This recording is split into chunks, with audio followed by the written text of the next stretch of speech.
Okay, so I am now going to get into the first segment of the game, our little train segment. Just for quick reference, where to start your timer. You can start your timer on one of two things. Either after selecting yes after pressing new game. So if I select this file, when I press the button to hit yes, that's the same time I have to hit the button to start my splits. Alternatively, you are also allowed to go into your bookmarks, select Hogwarts Express, and do the same thing. Press the button to start the splits, and press the yes at the same time. I'm going to leave my splits up there for reference because I don't want to get rid of them, but I'm not going to show times or anything because this isn't even my real PB. That was a race PB that I saved, so this is the train segment. So press yes for bookmarks. If you really care that much about it, if you want to save a little bit of time real time, you can load Hogwarts Express, then exit out and load it again. By the way, as soon as you go into bookmarks and you hit yes, it's gonna rewrite the save file. So if I just click this, it'll go straight into the train sequence. Well, previously it was at finals day, I believe. So this is the train segment, and we start out with a long cutscene. This segment is identical for all three categories of this game. So just have to go through this cutscene, and then the game can actually start.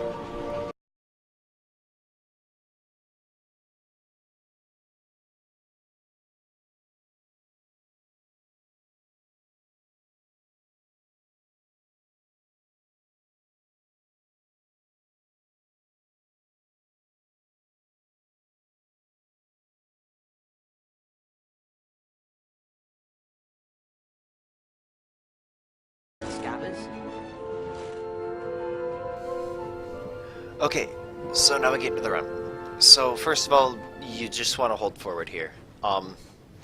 If you want, you can turn a little bit right, but if you just hold forward from the starting position at an angle, you will go straight into the cutscene, and we get to move on. To open that door, Harry, hold down the left mouse button to activate your wand. Keep holding while you move the mouse to aim your wand. Okay, so right after this cutscene, you just want to mash to hit that Alohomora switch, or lock, or whatever. And right off the bat, we have the first trick of the run, so I'm going to set a save. If we walk forward, like, into this light area, we're going to hit a cutscene. And, if we are careful enough... Oh, one thing I didn't mention. You need to go in order to do this trick I'm about to show, you need to go into your advanced settings and then set world detail and object detail the highest. The rest don't really matter, they just make the game look more or less pretty. And the only thing that those affect are load times, and since we use a loadless timer, that doesn't really matter. So if you have not set your object and world detail the highest, these little boxes here won't be there, and we need them to be there in order to do this trick. So this cutscene isn't like, the cutscene trigger is just in this little white area here. So if we sneak around these boxes, jump on, we can actually jump over the trigger and skip it entirely. There are two different ways to just get up on the boxes. Personally, I just like tap left until I'm around the box. But if you hold shift, Harry walks slower, and then you can just sort of creep around the corner. I have more trouble with holding shift, but it is just as viable. I suggest you mess around with it a bit yourself and see whatever works best for you. So once you're up on this box, oh, and by the way, while you're going for this trick, this cutscene trigger just barely extends beyond the box, so you're going to want to look just a little to the right so you can like see this left side of the box, so that when you're walking forward you don't hit the trigger. Jump to land on the box and hold forward, and then we need to jump over the cutscene trigger. So the fastest way is just to jump and hold back left, but that sometimes causes you to hit the trigger, like you'll jump and land halfway through. An alternative is to jump and hold straight left and then add back halfway through, and that makes it a little harder that makes it a little easier to skip the trigger. And like this trigger is actually pretty small. If I walk right there, I hit it. But what you want to do is jump over the cutscene trigger by either holding left then back or left and back at the same time, and then jump again immediately, because even though those boxes are up there on the ledge, their hitboxes still exist down here. So you want to jump back left and jump again to jump over the box. And that scabbard skip, that saves about 10 seconds. Walk forward towards the crates and click the right mouse button to It jump. saves 7 seconds if done perfectly. If you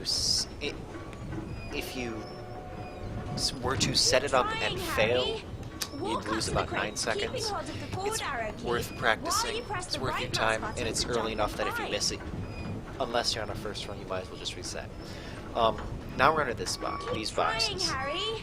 Walk up to the crates. So something about... So here we have to deal with ledge climbs. There are 3 different ledge climbing animations. There is a short ledge climb, just like that, where like he lands on it and then just kind of steps up. I want to get it again, but I can't see the box. That's not it. Keep trying, Harry. Walk up to the crates, keeping hold of the forward arrow key. I can't get it. Oh well. There are other spots where I can show it. But there's a short ledge climb, a medium ledge climb, and a long ledge climb. And the amount of time they take is all exactly what they sound like. So here we can either get a long or a short ledge climb, or a long or a medium ledge climb. A long, if you walk up, it looks like this. And it just takes a long time. Walk up to the crates, keeping hold of the forward arrow key. If you jump a little early, or jump and then don't press up until you get close, you can get a medium ledge climb. Usually we want to get the shortest ledge climb possible, which here is middle. Walk up to the crates, keeping hold of the forward arrow key, while you press the right mouse button to jump and climb. There's one other thing here that I need to talk about, and that is, I mentioned that shift lets you walk slower. It also lets you skip certain parts of the climbing cutscene. So if you watch, a long climb takes about that long, but if I press shift partway through, I can skip part of the climb. So, on most of the ledge climbs, you're going to want to press shift at some point as you're going up. There's a couple of spots that I can soft lock, and I'm going to mention those when they come, but for now, just know, when you're climbing something, press shift and you can skip part of the cutscene. I suppose we'll have to push this thing out of the way. The timing takes a while to get used to. Just cast here, then just walk up to the save book. There's nothing really special there. It'll store our adventures up to this point. Touching save books is slow. We don't want to do it. So like but we can walk around or jump over a large number of save books. This one, if you just hold up left, you'll walk straight past it, and then you can enter into this little cutscene here. Oh, great. So yeah, avoid that save book. Really, Ron? You might think about training your rat. Wow, it's a magically locked cabinet. We need to cast at the same time to open it. All 3 of us.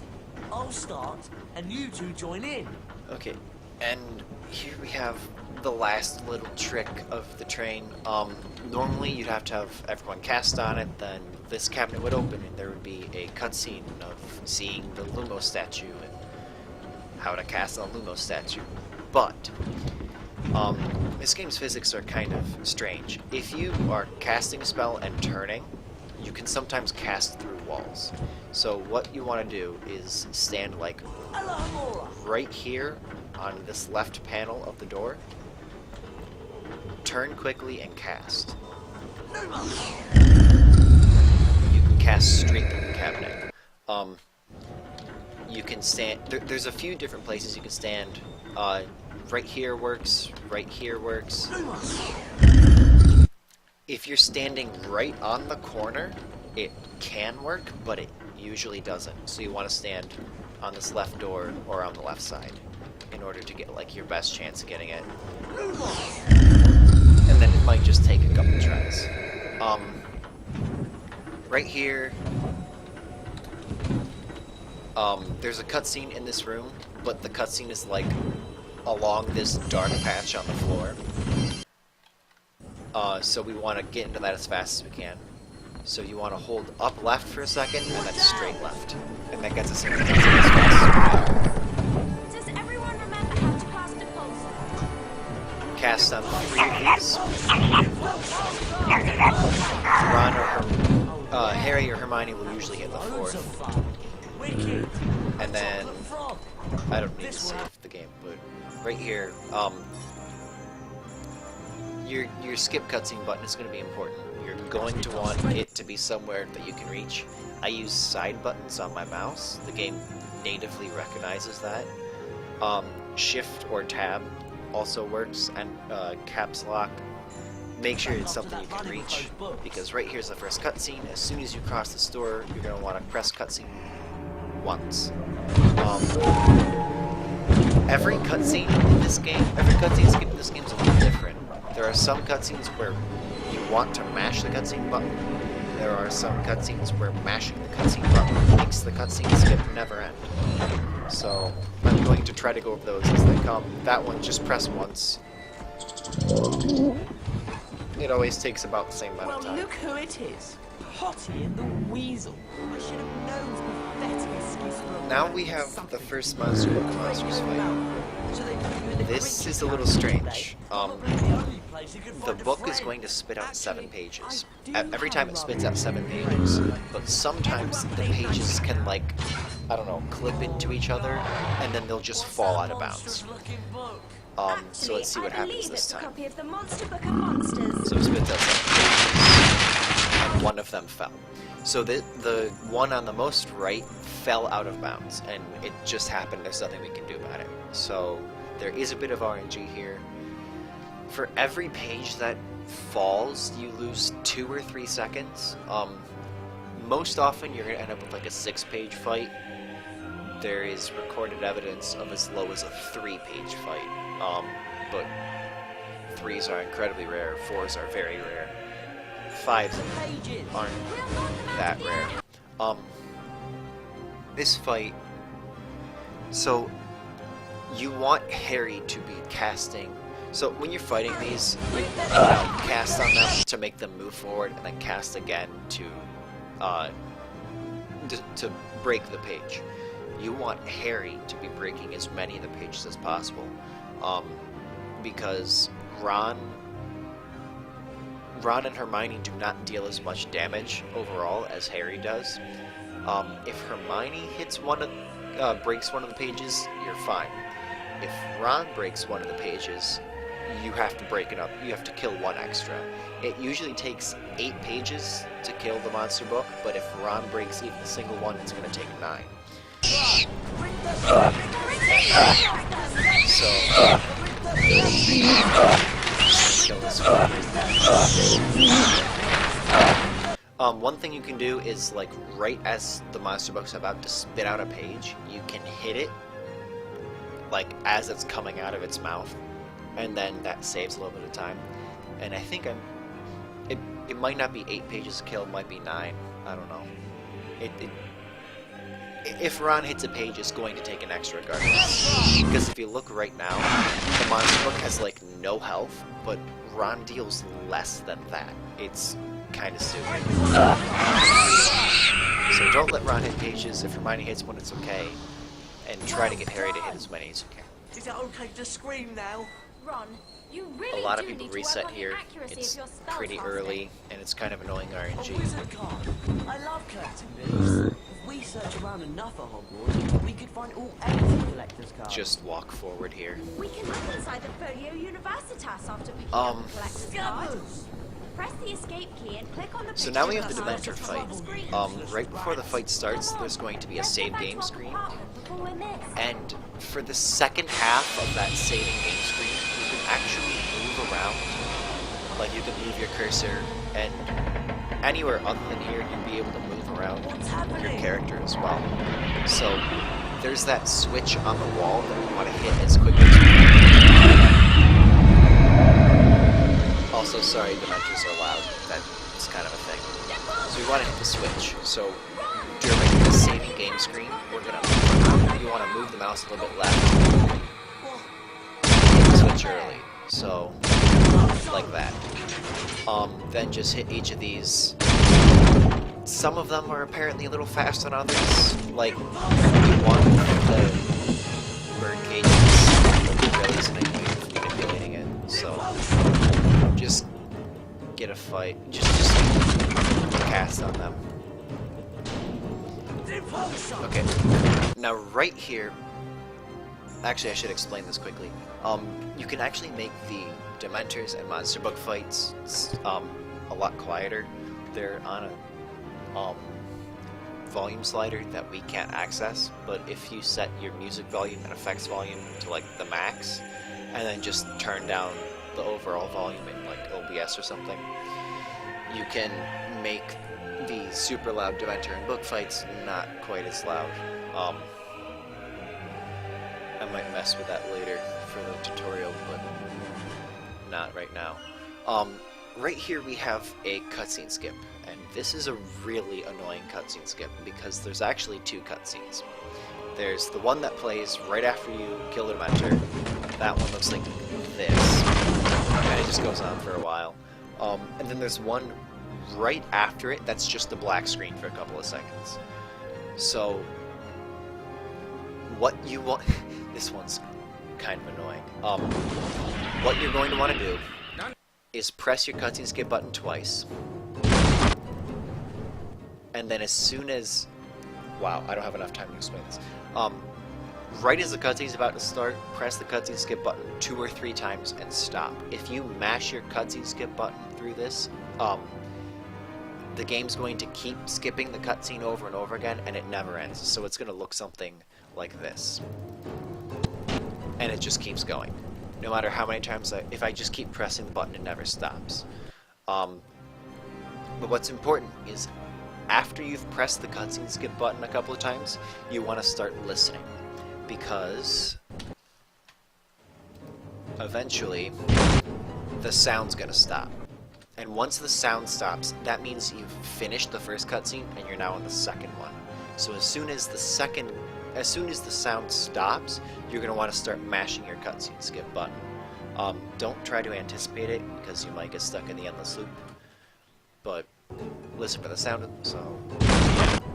Press cutscene skip twice, listen for sound to stop, and start mashing, and that's going to get you past that second Harry, cutscene Ron, and Hermione into the loading were game delighted screen. to be back at Hogwarts. And then Harry's this encounter with is the just a Dementor cutscene, had caused so him no serious I'm harm, just going to wait for it to other finish, than a and growing then feeling the of next dread. video is going to be Three the start friends of hurried Comeback. to their first class of the term